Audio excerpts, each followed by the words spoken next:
નમસ્કાર મિત્રો, આજે આપણે મેગ્નેટોસ્ટેટિક્સના અભ્યાસમાં કેટલીક વિશેષ જાણકારી મેળવીશું. એ પહેલા આપણે લાસ્ટ લેક્ચરમાં જે અભ્યાસ કર્યો હતો એને યાદ કરી લઈએ. મેં તમને કહ્યું હતું કે ઇલેક્ટ્રોસ્ટેટિક્સના અભ્યાસમાં એટલે કે કોઈ વિદ્યુતભારનો સમૂહ હોય અને એ સમૂહના કારણે ઉદ્ભવતું ઇલેક્ટ્રિક ફિલ્ડ અને એ માટેનું સમીકરણ મેં તમને કહ્યું હતું પરિણામ કે curl of E is equal to 0. બરાબર છે? Curl of E is equal to 0. કેટલાક પરિણામ તમે આનો અભ્યાસ કર્યો છે, જેમ કે તમે divergence of E is equal to rho by epsilon 0 આવા કેટલાક પરિણામો તમે ભણ્યા છો અથવા યાદ હશે. તો આ પરિણામ આપણે યાદ છે, curl of E is equal to 0. હવે આ 0 છે એ પરથી આપણે યાદ કરીએ એક આઈડેન્ટિટી. આ એક આઈડેન્ટિટી છે, પરિણામ છે. એ પરિણામ શું કહે છે કે કોઈ પણ ગ્રેડિયન્ટ, કોઈ પણ સ્કેલરનો ગ્રેડિયન્ટ હોય એનું કર્લ લઈએ તો હંમેશા 0 આવે. આ એક પરિણામ છે, સાબિત કરેલું છે. આજે આપણે સાબિત નથી કરતા કે કોઈ પણ સ્કેલર ફંક્શન હોય એનો ગ્રેડિયન્ટ લઈએ આપણે, બરાબર, ગ્રેડ ફાઈ, પછી એનો કર્લ લો તો હંમેશા 0 જ હોય.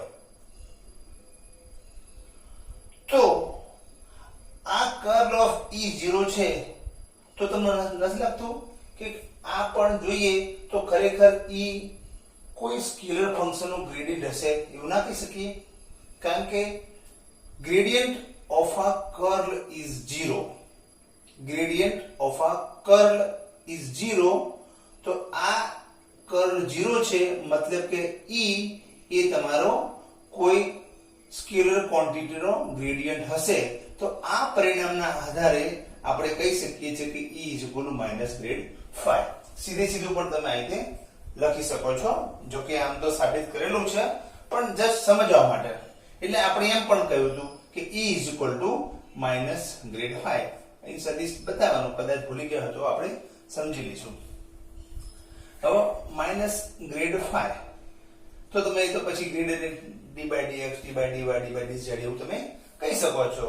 અને એક પરિમાણમાં હોય તો આપણે સમજવા માટે minus d phi by dx કહીએ છીએ. પછી એને સામે લઈએ e dx બરાબર, તો d phi બરાબર માઇનસ e into dx. આ એક પરિણામ થયું, બરાબર. આ પરિણામ શું કહે છે કે ભાઈ કોઈ એક પોઈન્ટે, ધારો કે સ્થિતિમાન phi1 છે, તમે ત્યાંથી એ પોઈન્ટ વિદ્યુતભાર અથવા ટેસ્ટ ચાર્જ કહીએ એને તમે ખસેડો. ધારો કે એક પોઈન્ટ અહીં પોઈન્ટે, ધારો કે સ્થિતિમાન 5a છે. હવે આ પોઈન્ટને ખસેડો તમે અને ખસેડીને બી પોઈન્ટે તમે લાવો છો, તો પછી એનું સ્થિતિમાન કેટલું થશે? 5b. એટલે કે એ પોઈન્ટ થી બી પોઈન્ટ લઈ જતા સ્થિતિમાનમાં થતો ફેરફાર d phi બરાબર માઇનસ e into dx એવું તમે કહી શકો છો, બરાબર છે. તો આ એક પરિણામ થયું. હવે આના પરથી જ આપણે હવે મેગ્નેટોસ્ટેટિક પર આવીએ. એમાં જે પરિણામો છે ચુંબકીય ક્ષેત્ર માટેના, curl of B is equal to mu 0 J. J શું છે? તમારી કરંટ ડેન્સિટી, જેને આપણે પ્રવાહ ઘનતા કહીએ છીએ. પ્રવાહ ઘનતા. ઓકે, આ એક પરિણામ છે. આ બંને સરખા નથી, કારણ કે કર્લ ઓફ E 0 છે અને curl of B mu 0 J છે. પણ આપણે એવી અવકાશમાં એવું પોઈન્ટ વિચારીએ કે જે પોઈન્ટે ત્યાં પ્રવાહ ઘનતા 0 છે. તો એવા પોઈન્ટ માટે આ એક કિસ્સો થયો, આ એક પરિસ્થિતિ કે જ્યાં જે પ્રવાહ ઘનતા છે. એવી પણ પરિસ્થિતિ વિચારી શકો કે જે પોઈન્ટે કોઈ પ્રવાહ વહેતો હોય ત્યાંથી દૂર કોઈ પોઈન્ટે આપણે ચુંબક ક્ષેત્ર જાણવું હોય તો એ પોઈન્ટ આગળ કોઈ પ્રવાહ ઘનતા હાજર નથી, તો એવા સંજોગોમાં કર્લ ઓફ બી તમારું 0 થશે. જેમ કે તમે એમ કહો કે ભાઈ આ એક વાહક તાર છે અને આમાંથી કરંટ પસાર થઈ રહ્યો છે, બરાબર છે, પણ આ પોઈન્ટની તમે વાત કરતા હોય, આ પોઈન્ટની વાત કરતા હોય તો આ પોઈન્ટ આગળ તો કોઈ પ્રવાહ ઘનતા છે નહીં ને, આમાંથી વહેતો પ્રવાહ છે, સાચી વાત કે પ્રવાહ ઘનતા જે છે, પણ આ પોઈન્ટ તમે ચુંબક ક્ષેત્ર બી શોધવા માંગો છો ત્યાં તો પ્રવાહ ઘનતા 0 છે. એમ કે તો એવા કિસ્સામાં કે જે પોઈન્ટમાં તમને પોઈન્ટ બી શોધવાનું હોય એ પોઈન્ટ આગળ ધારો કે પ્રવાહ ઘનતા 0 છે, તો એવા કિસ્સામાં એટલે કે બીજા નંબરના કિસ્સામાં તો તમારું કર્લ ઓફ બી તમારું શું થશે? 0 થશે. બરાબર છે. તો કર્લ ઓફ બી 0 થયું તો પછી આ બંને પરિણામ સરખા થયા એવું લાગે કે curl of E 0, curl of B 0. અહીં પણ તમે આ જ પરિણામનો ઉપયોગ કરો કે ભાઈ કોઈ પણ ગ્રેડિયન્ટ ઓફ અ કર્લ 0, કોઈ પણ ગ્રેડિયન્ટ નો તમે કર્લ લો હંમેશા 0 હોય. તો કર્લ 0 છે તો બી શું હશે? કોઈ ગ્રેડિયન્ટ જ હોવું જોઈએ. તો એના પરથી તમે આના આધારે સીધું તમે આવું વ્યાખ્યાયિત કરી શકો કે બી જે છે એ માઇનસ પ્લસ તો ઠીક છે, તો ફક્ત દિશાનો નિર્દેશ કરે છે. તો એમ કહી શકાય બી ગ્રેડ ફાઈ એમ. એમ એટલે કે ચુંબકીય સ્થિતિમાનની વાત છે, એટલા માટે એમ લખ્યું છે. આપણે અહીં લખવું હોય તો ઇલેક્ટ્રિક ફિલ્ડના કિસ્સામાં ઈ એવું તમે લખી શકો કે ઇલેક્ટ્રિક સ્થિતિમાનની વાત કરી એટલા માટે. તો પરિણામ આના પરથી તમે સમજી શકો છો કે કર્લ ઓફ બી 0 છે તો બી હંમેશા કોઈ ગ્રેડિયન્ટ ફંક્શન જ હોવું જોઈએ, તો ગ્રેડ ફાઈ એમ. અને પેલાની જેમ તમે લખો કે બી બરાબર -d∅m/dx અને પછી તમે આ રીતે લખી શકો છો. અહીં પણ d∅m બરાબર -dx થશે. ત્યાં પછી તમારું આ માઈનસ થશે. ઓકે, તો આ એક પરિણામ થયું. બરાબર છે. તો ટૂંકમાં તમે જેમ કહ્યું કે ભાઈ વિદ્યુત ક્ષેત્રમાં કોઈ એક પોઈન્ટ ઉપર જે સ્થિતિમાન હોય તમે ત્યાંથી પોઈન્ટને ખસેડો તો સ્થિતિમાનમાં કાં તો વધારો થઈ શકે છે કાં તો ઘટાડો જે કંઈ થતો હોય કે ફેરફાર થતો હોય તો એ ફેરફાર કેટલો હોય કે તમે સ્થાનાંતર આપ્યું હોય એના પ્રમાણમાં હશે. એવી રીતે અહીં પણ ધારો કે આપણે એક કિસ્સો વિચારીએ, ચોક્કસ કિસ્સો વિચારીએ કે ધારો કે એક લૂપ છે, પ્રવાહધારિત લૂપ. બરાબર છે. હવે આ લૂપમાંથી આઈ કરંટ વહી રહ્યો છે, આઈ કરંટ. યાદ રાખો આ મેગ્નેટોસ્ટેટિક્સ ની વાત કરીએ. સ્ટેટિક્સ એટલે સ્થિર. શું સ્થિર? તો પ્રવાહ સ્થિર છે એમ કે. એટલે પ્રવાહ સ્થિર હોય તો એના કારણે ઉદ્ભવતું ચુંબક ક્ષેત્ર પણ સ્થિર હોય, સ્ટેડી હોય, અને એટલા માટે આપણે મેગ્નેટોસ્ટેટિક કહીએ છીએ. તો અહીંયા જે પસાર થાય પ્રવાહ I એ સમય સાથે બદલાતો નથી એવું આપણે સ્વીકારીએ છીએ. અને ધારો કે આ પ્રવાહ ખંડ dl તમે વિચાર્યો, આ એક ખંડ છે, વાહક તારનો એક ટુકડો dl કે જેમાંથી પ્રવાહ વહી રહ્યો છે. હવે આ કિસ્સામાં તમે કોઈ p પોઈન્ટે, p બિંદુએ ચુંબક ક્ષેત્ર કેટલું હોય તો કે એ પોઈન્ટે ચુંબક ક્ષેત્ર b, એના માટે તમારે બાયો-સાવર્ટના નિયમને યાદ કરવો પડે. બાયો-સાવર્ટનો નિયમ શું કહે છે કે b બરાબર, એનું ફોર્મ્યુલા શું છે કે μ0/4π integral I into dl cross r સદિશ upon r ક્યુબ. આ પરિણામ તમે કદાચ 12મા ધોરણમાં ભણ્યા હશો, જેને આપણે શું કહીએ છીએ બાયો-સાવર્ટનો નિયમ.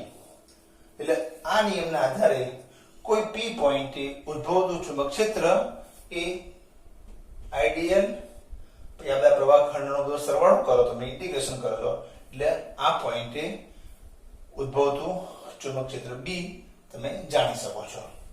બરાબર છે. આ વાત આપણે કરેલી હતી. હવે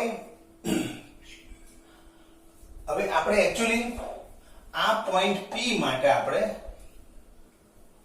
આ જે અધિસ્થિતિમાન છે, ચુંબકીય અધિસ્થિતિમાન, magnetic scalar potential, phi m શું તમારું મેગ્નેટિક સ્કેલર પોટેન્શિયલ. તો આપણે અહીંયા ફાઈ એમ મેગ્નેટિક સ્કેલર પોટેન્શિયલ આ પોઈન્ટે શોધવા માંગીએ છીએ તો કઈ રીતે શોધી શકાય? એટલે આપણે માનો કે P બિંદુએ ઉદ્ભવતું ચુંબક ક્ષેત્ર B એ બાયો-સાવર્ટના નિયમ પરથી તમે જાણી શકો છો. હવે B જાણો છો. હવે આ B, હવે તમે એમ કહો કે આ પોઈન્ટ થી માનો કે થોડું સ્થાનાંતર આપીએ. P પોઈન્ટને તમે સ્થાનાંતર આપશો. હવે સ્થાનાંતર આપશો તો જેમ ઇલેક્ટ્રિક ફિલ્ડમાં તમે કોઈ પોઈન્ટ થી બીજી પોઈન્ટે લઈ જાઓ છો તો એનું સ્થિતિમાન બદલાય છે. તો શું આ પોઈન્ટ P આગળ જે બી સ્થિતિમાન હશે એને તમે સ્થાનાંતર આપશો તો એનું સ્થિતિમાન નહીં બદલાય? બદલાશે. કેવી રીતે બદલાશે? તો કે આ સૂત્રના આધારે. જેમ કે ઇલેક્ટ્રિક ફિલ્ડમાં તમે આના આધારે કહો છો કે બે બિંદુઓ વચ્ચે સ્થિતિમાનનો તફાવત એ આ સૂત્રથી આપી શકાય છે. એવી રીતે ચુંબકીય ક્ષેત્ર માટે પણ આ સ્થિતિમાન એટલે ચુંબક સ્થિતિમાન આ સૂત્રથી એનો ફેરફાર જાણી શકાય છે. એટલે આપણે હવે શું કરીએ છીએ? હાલ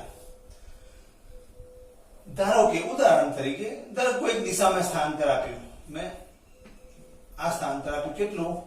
ds સ્થાનાંતર આપ્યું મેં. બરાબર છે? તો P પોઈન્ટે મેં ds જેટલું સ્થાનાંતર આપ્યું. હવે B, હવે આ પોઈન્ટે ચુંબક ક્ષેત્ર B હતું, મેં આટલું સ્થાનાંતર આપ્યું તો શું થશે? સ્થિતિમાનમાં કોઈ ફરક પડશે? E d phi m થશે. તો આ સૂત્રના આધારે સમીકરણ 1 ના આધારે તમે જો તો d phi m એટલે કે ચુંબકીય અદિશ સ્થિતિમાનમાં થતો ફેરફાર બરાબર માઈનસ b into ds. તો ds આગળ લખું છું, કશો ફરક નહીં પડતો, ડોટ અને b એટલે મારું આ સૂત્ર થયું. આ કઈ રીતે લખી શકીએ આપણે? બાયો-સાવર્ટના નિયમના આધારે.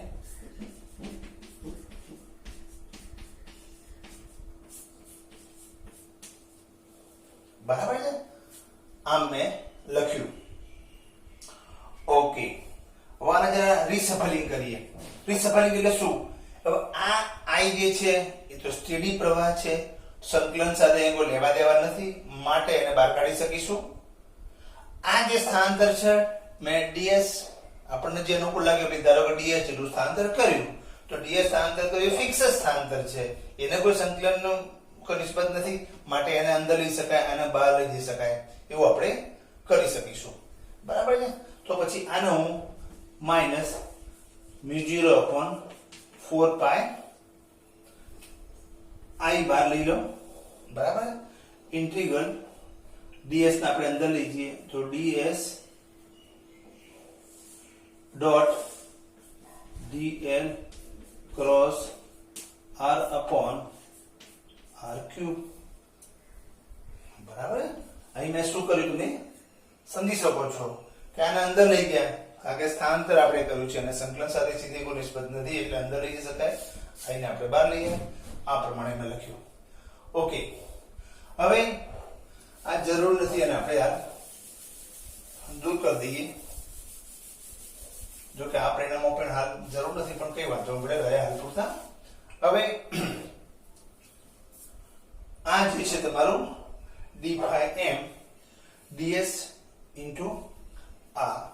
હવે આમાં તમે ડોટ અને ક્રોસ ઇન્ટરચેન્જ કરી શકો છો નિયમના આધારે કે ભાઈ ડોટ અને ક્રોસ તમે ઇન્ટરચેન્જ કરી શકો છો, અને એટલા માટે એને આપણે શું લખીશું?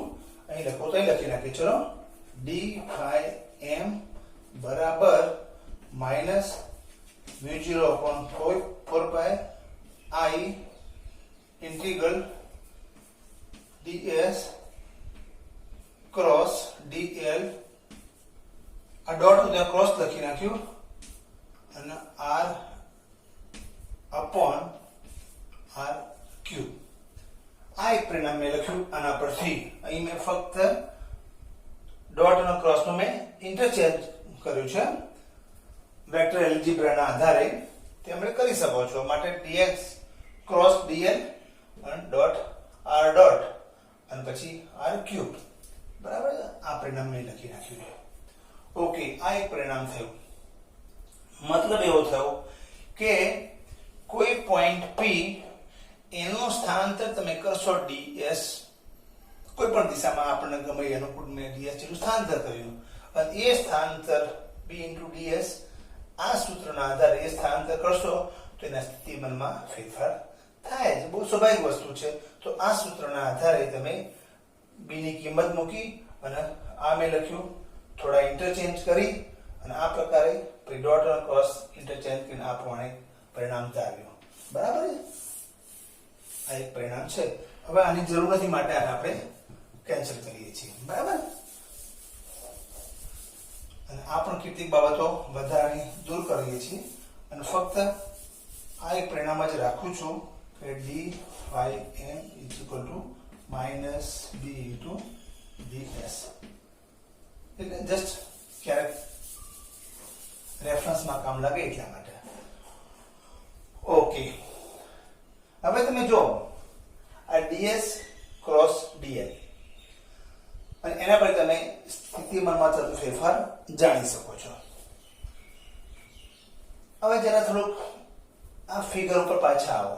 અહીં મેં તમને શું કહ્યું કે p પોઈન્ટને ds જેટલું સ્થાનાંતર આપો છો, ચુંબકીય અધિ સ્થિતિમાં થતો ફેરફાર d phi m આ સૂત્રથી જાણી શકાય છે.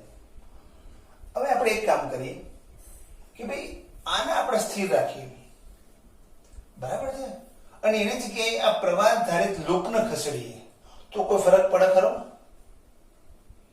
જેમ કે કોઈ પોઈન્ટ અહીંયા છે, આ બીજો પોઈન્ટ અહીંયા છે.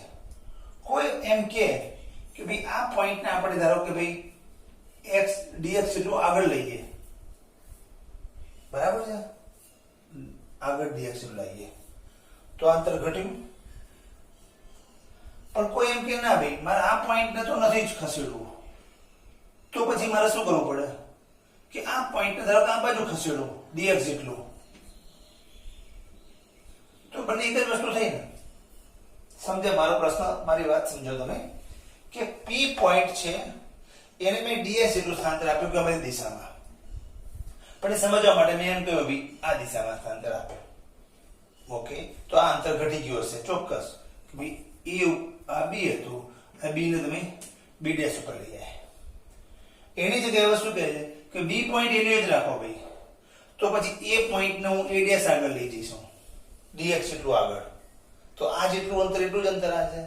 તો એક જ વસ્તુ થઈ કે p પોઈન્ટને તમે ds જેટલું ખસેડો, આ dx જેટલું આમ ખસેડ્યું, ધારો કે આપણે નેગેટિવ કહીએ તો આ દિશાને આપણે પોઝિટિવ કહીશું, કારણ કે આ દિશામાં ખસે છે, પેલું આ દિશામાં. આનું સ્થાનાંતર કેવું છે? વિરુદ્ધ. એટલે કે તમે આને આ સાઈડે લાવો કે આ પોઈન્ટને આ સાઈડે લાવો, બંને સેમ જ છે. તો કહેવાનો મતલબ એટલો જ મારો કે p પોઈન્ટને હું આ દિશામાં ds જેટલું સ્થાનાંતર આપું, એને બદલે આ પોઈન્ટને ત્યાં જ રાખું અને ds જેટલું સ્થાનાંતર આમ કર્યું હોય તો પછી ds જેટલું સ્થાનાંતર ધારો કે હું આમ કરું તો એકનું એક જ સ્થિતિ થઈ. સમજાય મારી વાત? કે તમે આને આમ કર્યું અથવા એનું સ્થાનાંતર આમ કર્યું, બંને સેમ સ્થિતિ છે. તમે આના પરથી ખ્યાલ આવી શકશે કે a ને b પોઈન્ટમાં b પોઈન્ટને જો -dx જેટલું અંતર આપ્યું સ્થાનાંતર, તો આ અંતર આટલું થયું. b ને ત્યાં રાખો, a ને તમે +dx જેટલું સ્થાનાંતર આપો, બંને સેમ જ ઘટના થઈ. એટલે ટૂંકમાં સાપેક્ષવાદના નિયમ મુજબ નથી કહેતા કે ભાઈ આને તમે જે સ્થાનાંતર આપો છો એના કરતા ભાઈ આના વિરુદ્ધ દિશામાં સ્થાનાંતર આપો, બંને સેમ સ્થાનાંતર કહેવાશે. તો હવે હું અહીંયા એમ કહીશ કે p પોઈન્ટને ds જેટલું સ્થાનાંતર આપ્યું, સ્થિતિમાં થતો ફેરફાર આટલો થયો. એ જ વસ્તુને હું એમ કહીશ કે p ત્યાં જ રાખું છું. આ પ્રવાહધારિત લૂપને હું કેટલું સ્થાનાંતર આપું છું? ds જેટલું સ્થાનાંતર આપું છું. પણ આ પ્લસ કીધું તો પછી આને શું કહેવાય? -ds જેટલું સ્થાનાંતર આપ્યું મેં. -ds જેટલું સ્થાનાંતર આપ્યું. હવે આ સ્થાનાંતર આપ્યું મતલબ કે હવે તમારું પ્રવાહધારિત લૂપ છે ને, જો આપણી ફિગર કઈ બહુ એટલી સારી નથી, મેં આ સ્થાનાંતર આપ્યું. બરાબર છે? હવે આ સ્થાનાંતર આપ્યું, આખી લૂપના સ્થાનાંતર તમે આપો છો. આખી જે રિંગ હોય એને તમે આમ હોય આમ ખસેડો તમે. હવે આ ખસેડજો તો આ પ્રવાહધારિત લૂપનો આ ટુકડો છે એ કેટલું ક્ષેત્રફળ ઘેરશે કે આટલું ખસેડે એમ કે. એટલે તમે જસ્ટ વિચારો કે એક પ્રવાહધારિત લૂપ છે આ રીતે તમારી સામે, એનો આ ટુકડો છે. બરાબર? કોઈ પણ આ લૂપ છે અહીંયા, એનો આ ટુકડો છે હવે તમે એને મેં કહ્યું કે ભાઈ આને તમે ચોક્કસ દિશામાં ખસેડો, આમ ખસેડ્યું માનો કે હવે આ ખસેડશો તો એને કેટલું ક્ષેત્રફળ ઘેર્યું કહેવાય? આ જે છે અહીંયા એને ખસેડો તો આમ થયું, તો એને દ્વારા ઘેરાતું ક્ષેત્રફળ જસ્ટ તમે વિચારો કે સાવરણે જેવું આમ વિચારો અને તમે એનો ખસેડો તો આમ ખસેડો તો આખો આ ભાગ એને આંતરિક કહેવાય. હવે આ ભાગ કેટલો છે? આ ક્ષેત્રફળનો ભાગ કેટલો થાય આપણને ખબર છે ને? એટલે આ એક સદિશ છે, આ બીજું સદિશ છે, તો આના વડે ઘેરાતું ક્ષેત્રફળ કેટલું થાય? -ds cross dl. ખ્યાલ આવે તમને? નહીં ખ્યાલ આવતો? ઓકે. ધારો કે આ a સદિશ આ દિશામાં હોય, b સદિશ આ દિશામાં હોય, તો a ક્રોસ b આપણને શું આપશે? એ સદિશ આપશે. કઈ દિશામાં આપશે? એને લંબ દિશામાં સદિશ. મતલબ કે a ક્રોસ b જે છે એ સદિશ તમને a અને b ને લંબ દિશામાં હશે, પણ એ સદિશ છે, પણ એ સદિશ કોનું શું મૂલ્ય આપે છે કે ભાઈ a અને b વડે ઘેરાતું ક્ષેત્રફળ છે એની સદિશ રજૂઆત થઈ કહેવાય. બરાબર છે? આ વાત સમજાય છે? એટલે અહીંયા આ સદિશ બીજો સદિશ એનો ક્રોસ પ્રોડક્ટ કરીશ તો સદિશ મને મળશે, પણ એ સદિશ શું રજૂ કરે છે? ક્ષેત્રફળ રજૂ કરે છે. કયા ક્ષેત્રફળને? તો કે આ ક્ષેત્રફળનું સદિશ સ્વરૂપ એનું. આમ તો તમે કહો છો ક્ષેત્રફળ કેવું છે? આ ક્ષેત્રફળ બરાબર, આ x અને y હોય તો ક્ષેત્રફળ કેટલું થાય? x * y થાય. એ તો અદિશ રાશિ છે. પણ આપણે અહીંયા જો કે ભાઈ આ a સદિશ છે, આ b સદિશ છે, એનો ક્રોસ કરશો તો c સદિશ મળશે, પણ c સદિશનું મૂલ્ય કેટલું છે? તો કે આના ક્ષેત્રફળ જેટલું. એટલે કહેવાનો મતલબ એટલો થયો મારો અહીંયા કે ભાઈ હું dl ક્રોસ ds કરીશ તો આ ક્ષેત્રફળને મને સદિશ સ્વરૂપે આપે છે. બરાબર છે? એટલે ટૂંકમાં આ ક્ષેત્રફળ તમે સમજો સદિશ સ્વરૂપનું ક્ષેત્રફળ છે. હવે તમે જો કે ભાઈ આ ક્ષેત્રફળ જે છે એક ક્ષેત્રફળ વડે બનતો ઘન કોણ, આ પોઈન્ટે મળતો ઘન કોણ કેટલો થાય? મેં તમને ગયા વખતે વાત કરી હતી.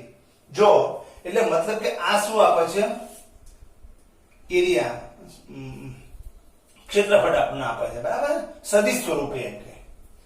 ઓકે.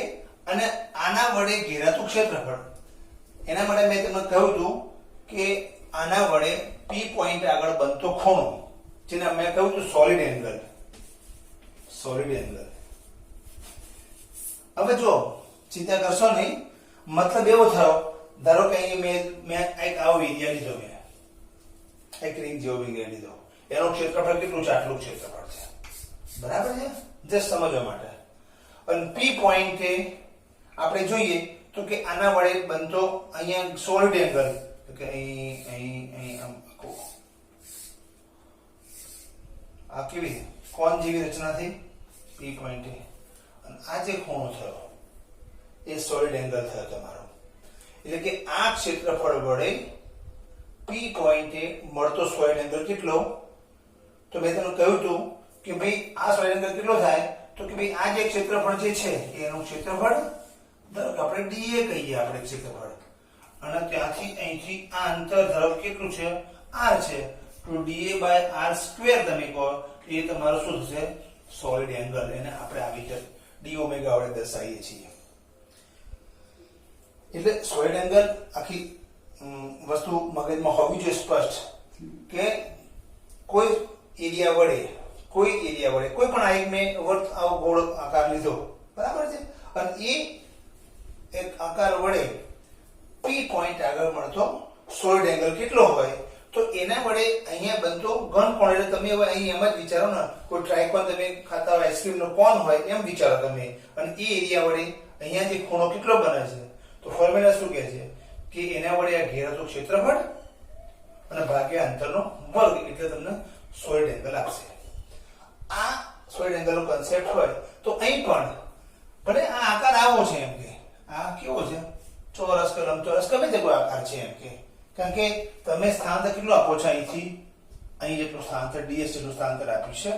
dl આ પ્રવાહ ખંડ છે એમ કે, તો એના વડે આ ક્ષેત્રફળ, અને એના કારણે આ પોઈન્ટે આપણે વિચારીએ, હું દોરતો નથી, તો તમે વિચારો કે આ પોઈન્ટના કારણે સોલિડ એંગલ કેટલો બનતો હશે. એટલે જસ્ટ વિચારો કે કંઈ પણ તમે ધારો કે ડસ્ટર છે, તો કે ડસ્ટરના કારણે આ પોઈન્ટે બનતો ખૂણો, તો કે ભાઈ અહીંથી આમ વિચારો, અહીંથી આમ વિચારો, અહીંથી આમ બધા વિચારો, એ જે એંગલ બને છે એ એંગલ આપણે સોલિડ એંગલ કહીશું.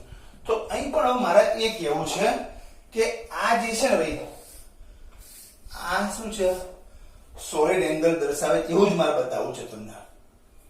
આ સોલિડ એંગલ કઈ રીતે કે ભાઈ ds ગુણ્યા dl, આ શું છે, એરિયા છે. dl ક્રોસ, જેમ કે a ક્રોસ b કરો તો એરિયા જ મળશે, પણ સદિશ સ્વરૂપે મળશે. તો એવી રીતે dl minus ds cross dl એ શું આપે છે આપણને, એરિયા જ છે એકચ્યુઅલી, પણ કયા સ્વરૂપે છે, વેક્ટર સ્વરૂપે છે, સદિશ સ્વરૂપે છે. સારું, હવે એ સદિશ એટલે કે તમારું, એટલે આના વડે એ જે આ જે એરિયા છે કેટલો છે, તો કે આટલો, જે કે વ્યાખ્યા પરથી dA જેટલો કહીએ. અચ્છા, ત્યાં અંતર r સ્ક્વેર, એટલે અહીંથી અંતર મેં લખ્યું નથી પણ એ અંતર r છે તમારો, આ અંતર r છે, અહીંથી શરૂ કરીને r અંતર છે. તો પછી એવા સંજોગોમાં r સ્ક્વેર, મતલબ એવો થયો કે ભાઈ આના વડે બનતું ક્ષેત્રફળ અથવા આને ઘેરતો ક્ષેત્રફળ એરિયા ભાગ્યા અંતરનો વર્ગ, એટલે આપણને સોલિડ એંગલ આપશે. પણ ફક્ત આના કારણે જ આપણે વાત કરી. હવે તમે જો કે આખી રિંગ તમે ખસેડી છે, આખી રિંગ જે અહીં હતી એને ખસેડીને તમે અહીં લઈ ગયા, તો આ ખંડ માટે આમ કહ્યું, પણ સમગ્ર રિંગ માટે જોઈએ તો આખો રિબિન જેવો નથી લાગતો ને, કે જે રિબન હોય ને કે ભાઈ આખો રિબિન, આખો આ બરાબર છે. તો આખી જાણ કે પટ્ટો, તમે એમ કોઈ રિંગ કલ્પના કરો, ઇમેજિન કરવું પડશે. હવે તમે એમ ખસેડશો તો આખો પટ્ટા જેવું છે, આખો એક એરિયા બનશે. હવે આ જે પટ્ટા જેવો આખો એરિયા બન્યો, પટ્ટા જેવો એરિયા બન્યો, એ જે પટ્ટો ખરો એનો એરિયા જે થયું એ ટોટલ એરિયા, આ એટલે આ એરિયા થયો ફક્ત આ આટલા ખંડનો થયો, પણ સમગ્ર લૂપના કારણે એરિયામાં થતો ફેરફાર એટલે ઇન્ટિગ્રલ, એટલે આ એરિયા થયો divide by r square. Square કેમ કીધો કે ભાઈ આ શું છે, minus ds cross dl. Okay, આ ફક્ત આ ખંડના કારણે વાત કરી. પછી એને હું r સદિશે ગુણી કાઢીશ તો મારા વડે ભાગો પણ પડશે. r સ્ક્વેર તો છે જ, માટે r ક્યુબ થઈ ગયો. પણ આવા બધા નાના નાના ખંડો જે છે, બધા આખી રિબિન ની વાત કરી, ગોળ છે, તો આ થયો અને એ તમારો સોલિડ એંગલ આ થયો. સોલિડ એંગલમાં થતો ફેરફાર. એટલે આજે હું સમજાવવા પ્રયત્ન કરું છું એ પ્રયત્ન કરું છું કે આ સમીકરણમાં ઇન્ટિગ્રલ આ જે છે એ ખરેખર સોલિડ એંગલ છે એમ કહેવા પ્રયત્ન કરું છું. એ સમજાવવા માટે મેં તમને કહ્યું કે ભાઈ ds ક્રોસ dl શું છે, તો ds ક્રોસ dl આનો એરિયા છે સદિશ સ્વરૂપે, અને એના વડે આ p પોઈન્ટ આગળ બનતો સોલિડ એંગલ. તો સોલિડ એંગલનો મેં તમને સમજાવવા પ્રયત્ન કર્યો કે ભાઈ જે એરિયા હોય એના વડે p પોઈન્ટ આગળ મળતો સોલિડ એંગલ કેટલો થાય, તો કે એરિયા dA, આ જે કે એરિયા હોય તે ભાગ્યા અંતરનો વર્ગ. આપણા કેસમાં dA કેટલું છે, તો કે આટલું છે, એટલે કે ds બાય dl ભાગ્યા r સ્ક્વેર. પણ અહીં r વડે ગુણી કાઢે માટે r વડે ભાગી નાખે એટલે આ ક્યુ થઈ ગયું.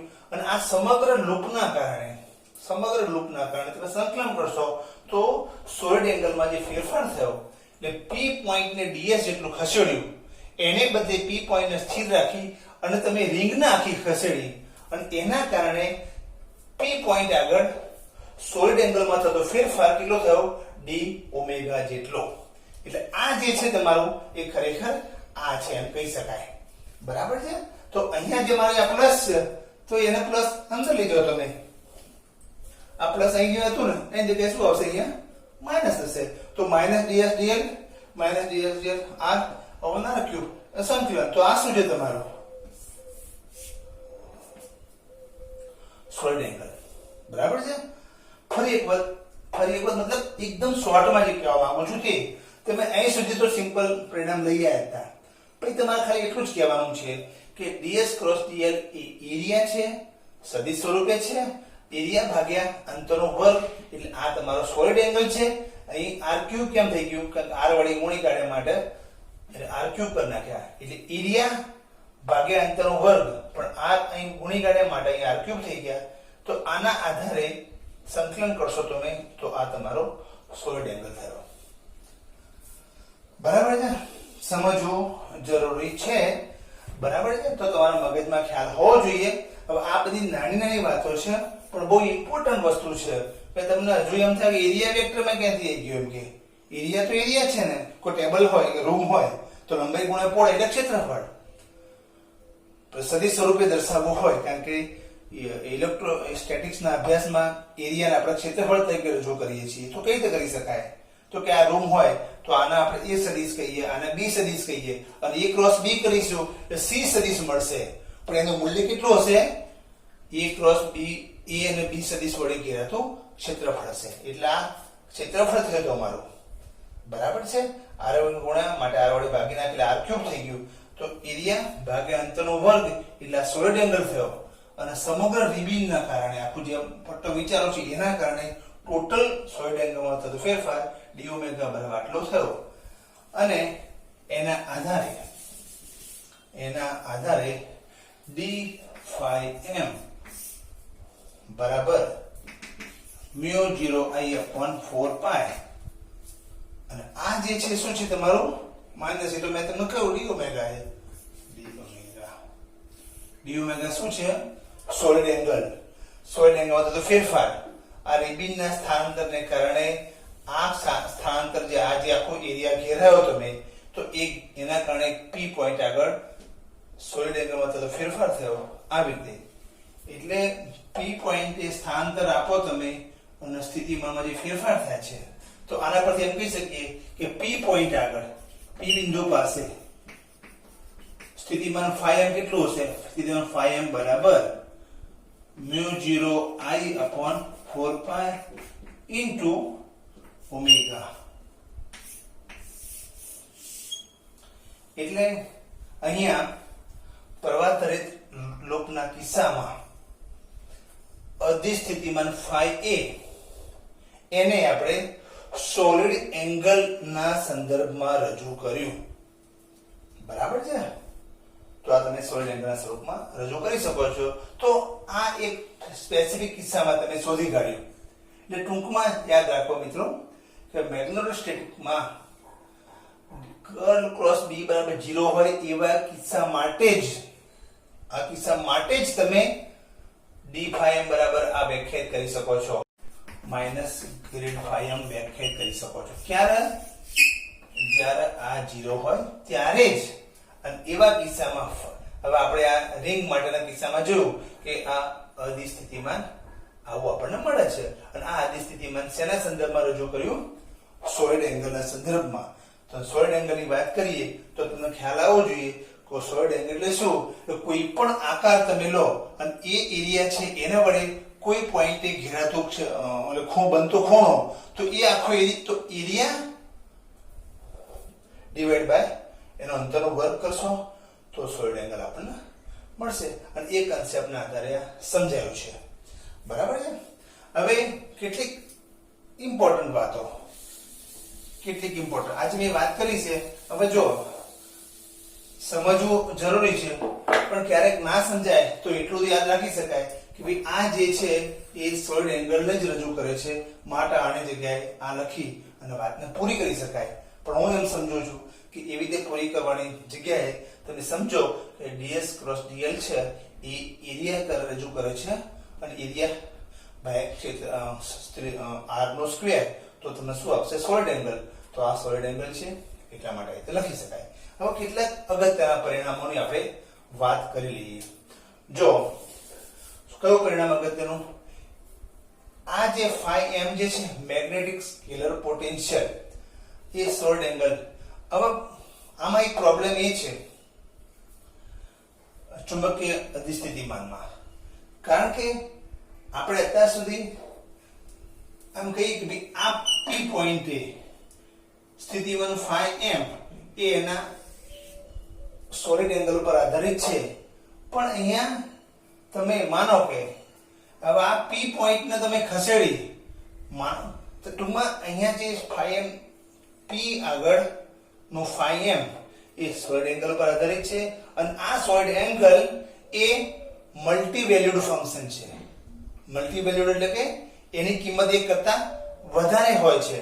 હવે હું એ વાત કહું એક તમને સમજવા માટે કે તમે વિદ્યુત ક્ષેત્રની વાત કરતા હોય, ઇલેક્ટ્રિક ફિલ્ડમાં વાત કરો છો અને એમ કહો છો કે ભાઈ આ પોઈન્ટે સ્થિતિમાન phi a છે, આપણે વિદ્યુત ક્ષેત્રની વાત કરીએ હા, અને આ પોઈન્ટે સ્થિતિમાન phi b છે. બરાબર છે. હવે અહીંથી અહીં આવો છો તો સ્થિતિમાનમાં થતો ફેરફાર ધારો કે phi b a બરાબર કેટલો, તો phi b minus phi a. પણ તમે અહીંથી સ્થાનાંતરિતમાં અહીંથી આ પોઈન્ટે આવો છો તો સ્થિતિમાનમાં થતો ફેરફાર એ આ બંને એન્ડ પોઈન્ટ ઉપર જ આધારિત છે. એ કયા માર્ગે તમે એને ખસેડી અને આ માર્ગે અહીં લાવો છો કે આ માર્ગે અહીં લાવો છો કે આ માર્ગે અહીં લાવો છો કે આ માર્ગે અહીં લાવો છો. ટૂંકમાં વિદ્યુત ક્ષેત્રમાં સ્થિતિમાનનો ફેરફાર એ બે પ્રારંભિક અને અંતિમ બિંદુ ઉપર જ આધાર રાખે છે, એના માર્ગ પર આધારિત નથી. કેમ? કારણ કે ઇલેક્ટ્રિક ફિલ્ડ એ છે એ કેવું છે? કન્ઝર્વેટિવ છે. કન્ઝર્વેટિવ સંરક્ષિત છે. સંરક્ષિત ક્ષેત્ર સંરક્ષિત છે. કન્ઝર્વેટિવ ફિલ્ડ આપણે કહીએ કન્ઝર્વેટિવ ફિલ્ડ છે. અને સંરક્ષિત ક્ષેત્રના કિસ્સામાં સ્થિતિમાનનો ફેરફાર એ પ્રારંભિક અંતિમ બિંદુઓના સ્થાન પર આધારિત રાખે છે. અને જરા તમે ચુંબકીય અધિસ્થિતિમાન જે કરો છો એ ચુંબકીય ક્ષેત્રની વાત કરો છો અને ચુંબક ક્ષેત્રના કિસ્સામાં તમારો આ જે ચુંબકીય અધિસ્થિતિમાન છે તે એ 2 પોઈન્ટ અહીંથી તમે અહીંયા આવો માનો કે બરાબર છે, તો એ આ માર્ગે આવો છો કે આ માર્ગે આવો છો એ આ માર્ગે આવો છો એની પર આધારિત છે એમ કે. એટલે આ પોઈન્ટ થી આ પોઈન્ટે તમે આવો અને ચુંબકીય અધિસ્થિતિમાં થતો ફેરફાર d phi m એ જુદા જુદા માર્ગ પરથી આવો તો જુદું જુદું હોઈ શકે છે. કહું સમજાય તમને? કેમ? કારણ કે b એ નોન કન્ઝર્વેટિવ છે કે એમાં ચુંબકીય અધિસ્થિતિમાન એ ફક્ત બે પ્રારંભિક અને અંતિમ સ્થાન ઉપર નહીં પણ એના માર્ગ ઉપર પણ આધાર રાખે છે. બરાબર છે. તો એવા કિસ્સામાં સ્થિતિમાં થતો ફેરફાર એ જુદા જુદા માર્ગ પર જુદો જુદો હોઈ શકે છે. બરાબર છે. અને આના પર તમે જોઈ શકો છો કે અધિસ્થિતિમાન phi m જે કહો છો એ સોલિડ એંગલ ઉપર આધાર રાખે છે. કોઈ પણ પોઈન્ટે સોલિડ એંગલ એક કરતા વધારે હોઈ શકે છે, તો એટલા માટે phi m પણ એક કરતા વધારે હોઈ શકે છે. તો એટલા માટે આપણને phi m મળે ખરું, ચુંબકીય અધિસ્થિતિમાન મળે ખરું, પણ એ કોઈ નિશ્ચિત મૂલ્ય નથી મળતું. જેમ કે ઇલેક્ટ્રિક ફિલ્ડની બાબતમાં આપણને ખબર છે કે આ પોઈન્ટે સ્થિતિમાન આટલું અને આ પોઈન્ટે આટલું, ધેટ્સ ઓલ. કયા માર્ગે આવો છો એનો કોઈ મતલબ નહીં, ગમે તે માર્ગે તમે આમથી આમ લઈને આવો તો કોઈ ફરક ના પડે. તો કોઈ પૂછે કે સાહેબ ઇલેક્ટ્રિક ફિલ્ડમાં આ પોઈન્ટ થી શરૂ કરી અને પછી ખસેડી પાછા મૂળ સ્થાન લાવી દઈએ તો સ્થિતિમાં તો ફેરફાર 0 કે પ્રારંભિક અને અંતિમ સેમ જ છે. તો તમે ઇલેક્ટ્રિક ફિલ્ડના કિસ્સામાં કોઈ એક પોઈન્ટે શરૂ કરો પછી તમે સ્થાનાંતર આપો, પછી આમ કરો પછી તેમ કરો અને આ સંરક્ષિત ક્ષેત્ર હોવાના કારણે જો પાછા ત્યાં આવો તો થતું કાર્ય કેવું થાય? શૂન્ય. પણ ચુંબક ક્ષેત્ર એવું નથી થતું. ચુંબક ક્ષેત્રમાં તમે આમથી આમ કરશો કારણ કે આનું જે છે પરિણામ તમને ખ્યાલ આવે છે કે E × dl બરાબર, અને ક્લોઝ લૂપની બાબતમાં આ શું છે એના બરાબર શું થાય? 0 થાય છે. આ તમારો phi, પણ આ ક્લોઝ લૂપના કિસ્સામાં 0 થાય છે. જ્યારે ચુંબકીય ક્ષેત્રમાં શું થાય છે કે B × dl બરાબર ઇન્ટિગ્રલ શું છે μ0 I એના બરાબર 0 નથી થતું. બરાબર છે. એટલે હું આને ગુંચાવવા નથી માંગતો, પણ ખાલી એટલું જ મારે કહેવાનું છે કે ભાઈ આ કિસ્સામાં phi m એ અદિશ ચુંબકીય સ્થિતિમાન પણ એ એક પોઈન્ટે એક કરતા વધુ કિંમતો ધરાઈ શકે છે. બરાબર છે. હવે એક કરતા વધારે કિંમતો ધરાઈ શકતું હોય તો મલ્ટી વેલ્યુડ થયું. એટલે એમ કે ભાઈ ઇલેક્ટ્રિક ફિલ્ડમાં કોઈ એક પોઈન્ટે સ્થિતિમાન નક્કી જ હોય એવું કોઈ ચુંબક ક્ષેત્રમાં કોઈ એક પોઈન્ટે ચુંબક સ્થિતિમાન આટલું જ હોય એવું જરૂરી નથી. તમે એક ચક્કરમાં પાછા ત્યાં આવો તો કે બદલાઈ જાય, પછી બીજો માઇન ચક્કરમાં નામ બદલાઈ જાય, તો તમે એ બદલાઈ શકે. ધારો કે આ પોઈન્ટ છે, હું આમથી પછી આની અંદરથી પસાર થઈ અને પાછો અહીં આવું છું, તો એનું સ્થિતિમાન બદલાઈ જશે. પછી હું બીજો આંટો મારું અહીંથી આ રિંગની વચ્ચેથી પસાર કરું છું અને આમ ફરતી આવું છું, તો દરેક વખતે એનું સ્થિતિમાન ચુંબકીય અધિ સ્થિતિમાન જુદું જુદું મળશે. સિંગલ નથી મળતું. એટલે કહેવાનો મતલબ એ છે કે આ રીતે મેળવેલું સ્કેલર પોટેન્શિયલ એટલું બધું ઉપયોગી રહેતું નથી. બરાબર છે? જેટલું વિદ્યુત ક્ષેત્રમાં સ્થિતિમાન અગત્યની રાશિ છે, કારણ કે વિદ્યુત ક્ષેત્રમાં સ્થિતિમાન તમે phi e જાણી લો તો ઇલેક્ટ્રિક ફીલ્ડ જાણવા માટે ફક્ત -grad phi e કરી ઇલેક્ટ્રિક ફીલ્ડ જાણી શકો છો, પતી ગઈ વાત. પણ અહીંયા આ જે ચુંબકીય અધિ સ્થિતિમાન છે એ ભલે તમે આમ લખી શકો ખરા, પણ આ જે છે એ મલ્ટી વેલ્યુડ ફંક્શન છે, એટલા માટે આ બહુ ઉપયોગી રાશિ રહેતી નથી. એટલે અહીંયા ચુંબકીય અધિ સ્થિતિમાન ની જાણકારી આપી. હવે નેક્સ્ટ પીરિયડમાં એ વાત કરીશું કે ભાઈ તમે આ સ્પેસિફિક કિસ્સો લીધો, આ સ્પેસિફિક કિસ્સો, એના માટે આ બધું વાત કરી, સમજાયું. એવું નથી, પણ એવા પોઈન્ટે કે વાહકની અંદર જ મારે કોઈ પોઈન્ટે ચુંબક ક્ષેત્ર B શોધવું હોય, ત્યાં પ્રવાહ ઘનતા J0 નથી, નોટ ઇક્વલ ટુ 0 છે, J નોટ ઇક્વલ ટુ 0 નથી, તો એવા કિસ્સામાં આ સમીકરણ નહીં ચાલે. આ સમીકરણ જ લેવું પડશે, અને આ સમીકરણ લેવું પડશે તો પછી એવા સંજોગોમાં પોટેન્શિયલ કેવું હોય, જેનો અભ્યાસ આપણે નેક્સ્ટ ટાઈમ કરીશું. કે ભાઈ આ સ્થિતિ નહીં, કર્લ ક્રોસ B બરાબર μ0 છે અને જે 0 નથી, તો એવા કિસ્સામાં કઈ સ્થિતિમાન હશે, કેવું હશે, એની જાણકારી આપણે આગળ મેળવીશું. આ તો આપણે અધિ અને આ J બરાબર 0 ના કિસ્સામાં અધિ ચુંબકીય સ્થિતિમાનની મેં વાત કરી.